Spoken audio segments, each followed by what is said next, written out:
it's Phonics Lesson 51. Let's go ahead and review chart 8. THR says thir in 3. AR says R in stars. CH says ch in church. OR says or in morning. OU says ow in out.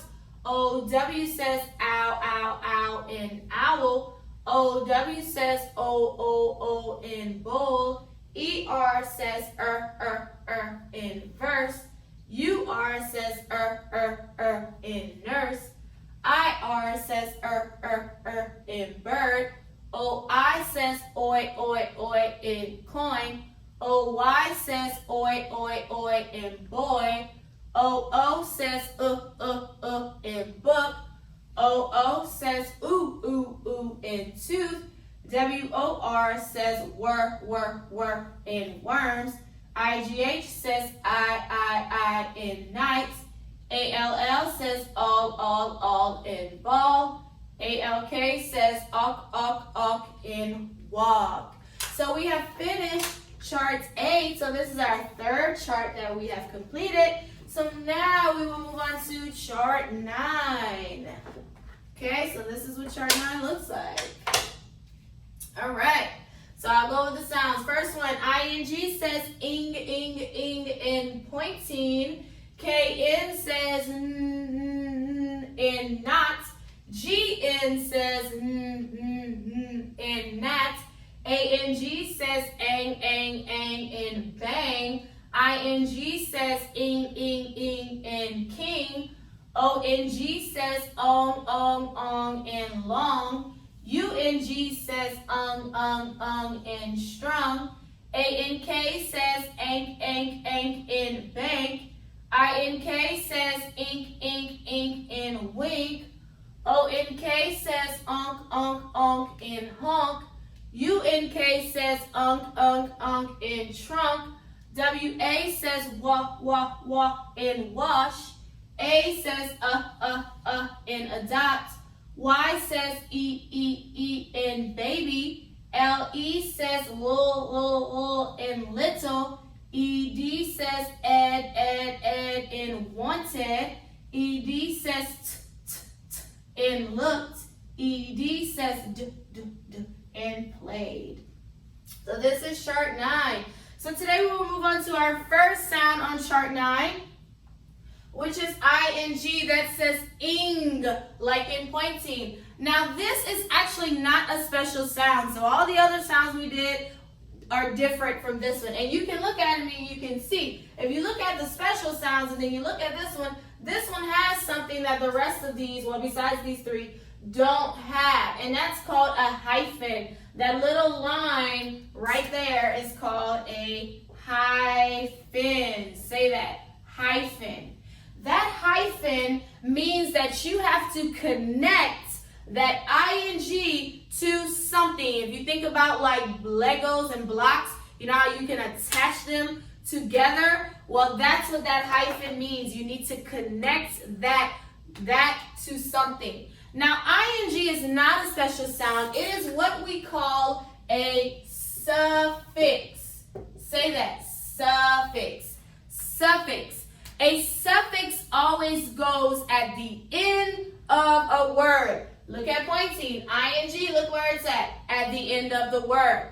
The word that you start with, meaning your beginning word, is called a root word. Say that, root word, okay? So, for example, when I had pointing, my root word was point because point is a word by itself. But then when I add suffix ing to it, it becomes pointing. And that's what suffixes do. It attaches itself to a root word and it makes it into a new word. Okay, so I have some examples here of root words with suffix ing. Now, whenever we mark root words and suffixes, we do it differently from how we mark special sounds. We circle special sounds and we mark our vowels, but in this case, we do it a little differently. So first thing is you identify your root word. So the word is parking. What is the root word? The root word is the word that I started with, which is the word park. Then my suffix, we already know, is ing. So what I do is I circle my suffix. So I underline the root word and I circle my suffix. That's how you mark root words and suffixes together. Again, the word is walking. How would I mark the root word, which would be walk? And the suffix is ing. The word is walking.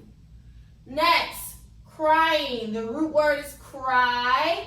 My suffix is ing. The word is crying. Next, shouting. The root word, my starting word is shout. Then I added the suffix ing. It became shouting. Trying. The root word is try. My suffix is ing. The word is trying. Then I have looking. My root word, the word I started with, is look. Then my suffix is ing. Looking. So you underline your root word and you circle the suffixes. So this ing here is what we call a suffix.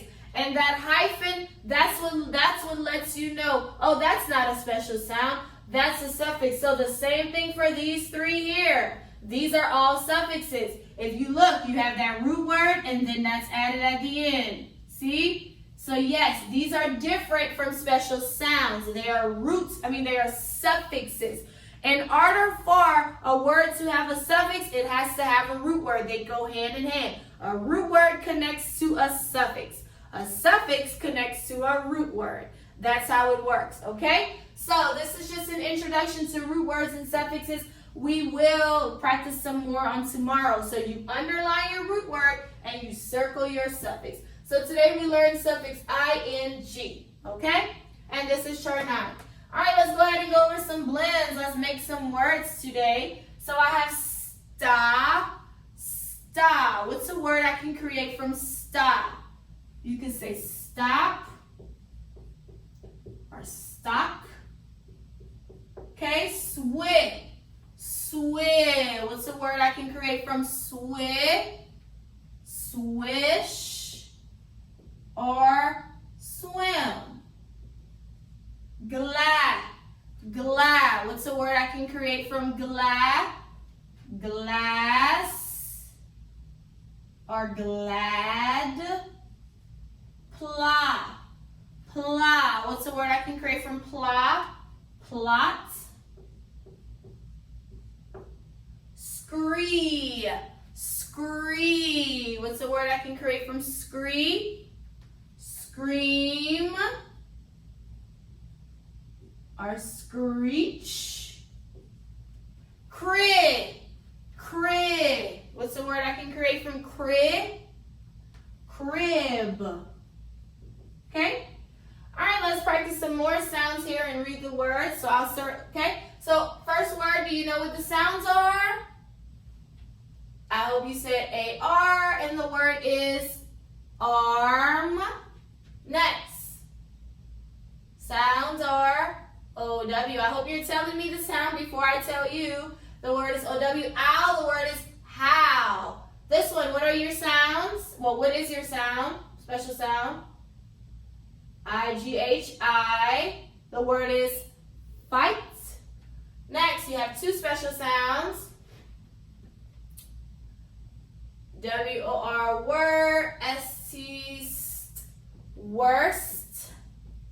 Next one, what's the special sound? A-L-L, all. The word is tall. Next one, special sounds. C-H, N-A-L-K. The word is chalk. Next one, O-I, oi. Soil. What's your sound here? O-Y, oi. The word is boy. Next one, sound. S-T-R, str, long E, silent A. The word is streak. Next one, the sound is spul, sharp O-I. The word is split. Let's read them. Arm, howl, fight, worst, tall, chalk, soil, boy, streak, split. Okay? So you should be able to, as soon as you look at the word, you should be able to tell Ms. Felicia's what sounds are in the word. Okay? So please make sure you practice your charts. That's why we're going over all these charts so that we can identify them in words. All right, you can do workbook page 51 on